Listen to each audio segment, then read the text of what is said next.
Well, after seeing Heart Eyes, all I can say is I'm very happy I'm single this Valentine's Day.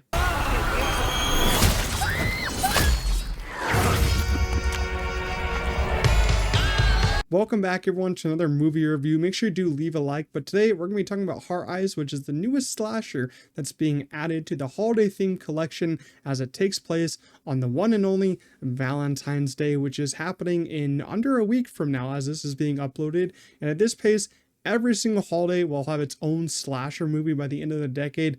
I'm not sure how many more holidays we have to go. I think we still got Easter that still needs one, St. Patrick's Day, maybe President's Day, get that one in there. Just make every single holiday have its own slasher, and that's what I'll do. Every single holiday, I'm not going to celebrate the actual holiday. I'll just watch the slasher movie that goes along with it, because I think that's the right way to do it. And if you remember from 2023, we had the Thanksgiving movie from Eli Roth, which was a lot of fun, and I can confirm with you that that movie has a lot of facts about what happens on Black Friday, or what used to happen, because Black Friday is basically online now. But if you want to kind of make a comparison to this movie, I'd say that Scream and Thanksgiving, kind of, if they're combined, then you have Heart Eyes.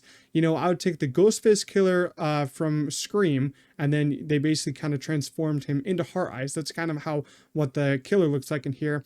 And if you take the campy, over-exaggerated stuff from Thanksgiving, you basically have Heart Eyes, which I think makes it great. You know, this is a total blast of a movie with a ton of gore. If you couldn't tell yet, I had an extremely fun time with Heart Eyes. I thought it was great. It was extremely up my alley with not just the slasher elements, but the comedy was hitting almost every single time for me. I think like 80 to 90% of the jokes hit for me.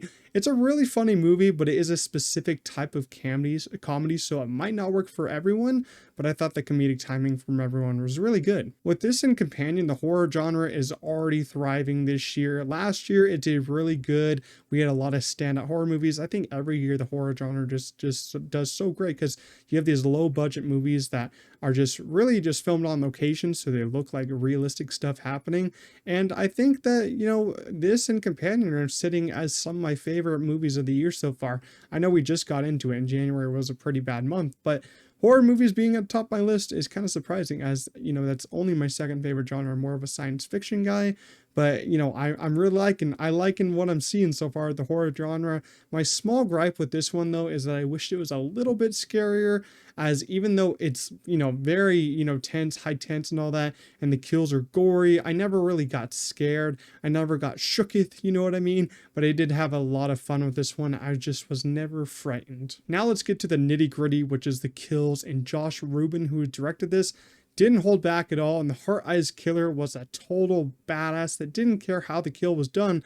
It just wanted to get it done in the nastiest way possible, and it did it. It completed all those kills that it wanted to get. It saw a couple, and then it just locked its eyes. It locked its hard eyes on the couple, and it was like, I'm going to kill both of you one way or another. And I was loving it. Right from the opening scene, you get this proposal scene that goes south in the best ways possible. Even the wedding photographer really did not have fun with what it had happened to him. And there's an extended scene that takes place at a drive-in theater that hands down has what will probably be the best kill, or should I say kills of the year. That scene is one of my favorite scenes of the year. That one kill that happens in that scene has such a great build up to that, and it really is executed so well. It's a little bit of it's on the trailer, so if you saw the trailer, you might know what I mean, but it is terrific. I love that Olivia Holt is back on the big screen, because it's been a long time since that happened, and I've watched her for a long time, ever since Kicking It on Disney XD, which is a show that I will forever love. It will forever be in my heart. That and Lab Rats are two of my favorite shows of when I was a child. Also, House of Anubis on Nickelodeon. Those shows were a big part of my childhood, and she was a big part of my childhood growing up. And her Cloak and Dagger show was actually really underrated. I kind of enjoyed that one. She's really good in this movie too, and has a lot of charm. And I think that she definitely needs to be in more horror movies, because she was also in the, what was it? I think it was Totally Killer. She was also in that one in a supporting role. She has a great sense for horror movies. Mason Gooding's also in this as the secondary lead. He really leapt off the screen as he was in Scream 5 and also Scream 6. And I think he gets better and better with each role that he takes. His comedic timing here is off the charts, and him and Olivia Holt make for a hilarious and romantic duo. It also has some great pacing at coming in at just over 90 minutes. Never lets off the gas. There's so many great kills that happens. but it does continue to flesh out the characters in a really nice way. I thought the screenplay was handled pretty well, and it has those moments of comedy that make it a little less serious, which I did enjoy. I love when horror movies have a little bit of, less seriousness in them at some points, but I love when it does get serious at those other points.